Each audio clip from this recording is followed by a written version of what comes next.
Hello everyone, welcome to Kaushalam. आज हम बात करने जा रहे हैं exemption to capital gains on transfer of agriculture land. जब कोई फार्मर, कोई किसान अपनी एग्रीकल्चर लैंड को बेचता है और बेचकर जो उसे गेन होता है उस पर उसे टैक्स देना है कि नहीं देना है, और अगर कोई ऐसा रास्ता है जिससे वो टैक्स देने से बच सके तो उसके लिए क्या रिलीफ इनकम टैक्स में दी गई है, उसके क्या प्रोविजंस। तो हम बात करने जा रहे हैं इनकम टैक्स के सेक्शन 54B के बारे में। जी, जब कोई किसान, कोई फार्मर अपना एग्रीकल्चर लैंड बेचता है और उसका पर्पस उस लैंड को बेचकर फायदा या प्रॉफिट कमाना नहीं है, बल्कि वो अपने इस एग्रीकल्चर लैंड को कहीं दूसरी जगह शिफ्ट करना चाहता है, मतलब कोई दूसरे जगह लैंड खरीदना चाहता है, तो यहाँ इनकम टैक्स डिपार्टमेंट उसे रिलीफ देता है कि आपको जो लैंड ट्रांसफर करने पर, एग्रीकल्चर लैंड बेचने पर जो को फायदा हुआ है, जो प्रॉफिट हुआ है, हम आपको उसकी एग्जेम्पशन दे देंगे, आपसे उस पर टैक्स नहीं लेंगे। यदि आप नया एग्रीकल्चर लैंड खरीद लेते हैं, मींस आपने एग्रीकल्चर लैंड बेचकर ही नया एग्रीकल्चर लैंड खरीद लिया, तो आपको इनकम टैक्स में ये टैक्स, कैपिटल गेन टैक्स नहीं देना पड़ेगा, उसकी आपको रिलीफ मिल जाएगी। इसी के लिए बना है सेक्शन 54B। अब इस सेक्शन 54B की क्या बेसिक कंडीशन है कि सबसे पहले तो ये जो सेक्शन है जिसका बेनिफिट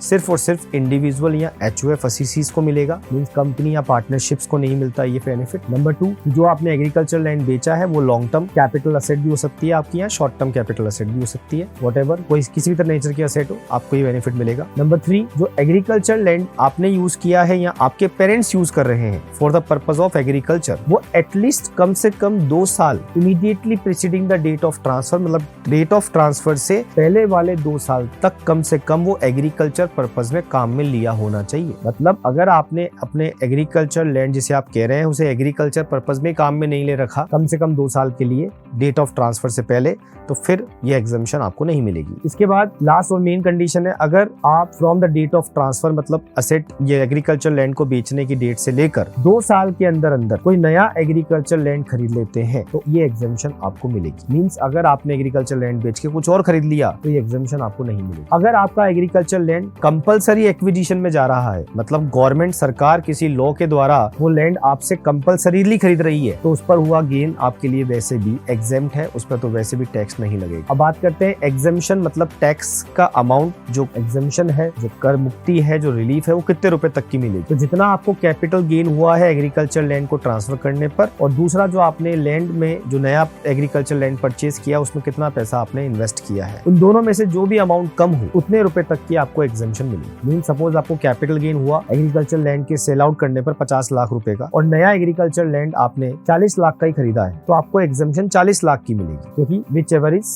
लेस, जो होगा, जो कम होगा उतना ही आपको एग्जेम्पशन मिलेगा। एक बात का खास ध्यान रखना है यहाँ पर कि जो पैसा आपको एग्रीकल्चर लैंड खरीदकर एग्रीकल्चर लैंड में लगाना है, वो पैसा आपको 2 साल के अंदर अंदर नए एग्रीकल्चर लैंड में लगाना है। अब ये जरूरी नहीं है कि आप उसी फाइनेंशियल ईयर में या प्रीवियस ईयर में जिसमें आपने एसेट बेची है उसी में नया एग्रीकल्चर लैंड खरीदिए। जैसा मैंने आपको कहा कि 2 साल के अंदर अंदर आपको ये परचेज करना है, तो अब आपको इसके लिए क्या करना होगा। अगर आपने सपोज 2 साल तक अपने रिटर्न फाइल करने से पहले तक आपने ये जो है एग्रीकल्चर लैंड नहीं खरीदा नया वाला, इस केस में आपको जो पैसा मिला था एग्रीकल्चर लैंड बेचने पर पुराना वाला, उस पैसे को आपको एक स्पेशल अकाउंट में जमा कराना होगा जिसका नाम होता है capital gain deposit account scheme. और ये capital gain deposit account scheme किसी भी पब्लिक सेक्टर बैंक में जाकर आप ओपन करवा सकते हैं, किसी भी ब्रांच में। इसका पर्पज ये है कि उस पैसे को उस स्पेसिफिक पर्पज के लिए ही यूज किया जा सके, इसलिए पैसा आपको उस अकाउंट में जमा कराना जरूरी है। और जब भी आपको जरूरत होगी, आप नया एग्रीकल्चर लैंड खरीदेंगे,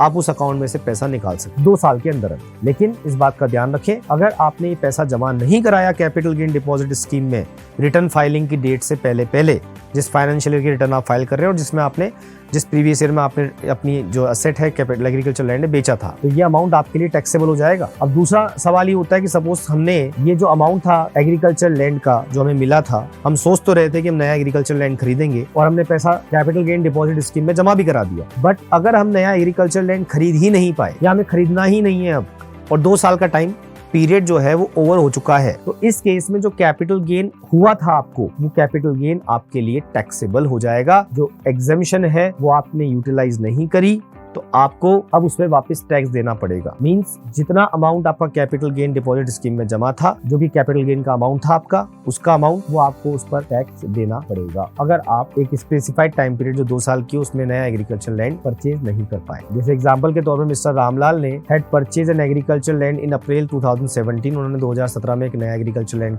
खरीदा था और एग्रीकल्चर पर्पस से ही के लिए ही वो लैंड यूज कर रहे हैं तब से 2017 से। अब अगस्त 2022 में इन्होंने ये लैंड बेच दिया 25,20,000। तो इनका जो कैपिटल गेन हुआ वो 5 लाख रुपए का हुआ। उसकी कंप्यूटेशन जो है वो इंडेक्सेशन के हिसाब से की गई है। अब क्योंकि 25 अगस्त 2022 से लेकर अगले 2 साल तक आपको ये मकान ये एग्रीकल्चर लैंड परचेज करना है, तो उन्होंने 31 जुलाई 2023 तक तो एग्रीकल्चर लैंड परचेज नहीं किया और 31 जुलाई आपकी रिटर्न फाइलिंग की डेट होती है। तो ये पैसा आपको क्या करना पड़ेगा, डिपॉजिट कराना पड़ेगा कैपिटल गेन अकाउंट स्कीम में। अब इन्होंने पैसा जमा भी करा दिया और ये बताते हैं he did not purchase any agriculture land till 24 अगस्त 2023। उन्होंने 24 अगस्त 2023 तक भी कोई नया लैंड नहीं खरीदा। तो क्या उन्हें एग्जामिशन मिलेगी या ये एग्जामिशन उनसे वापस ले ली जाएगी? तो देखिए, क्योंकि 2 साल का टाइम पीरियड आपके पास, तो 2024 तक आप चाहें तो लैंड ना खरीदे, आपको 2024 तक एग्जामिशन मिल जाएगी, लेकिन उसके बाद नहीं मिलेगी। तो यहाँ इनको एग्जामिशन मिलेगी, इनकी एग्जामिशन विड्रॉन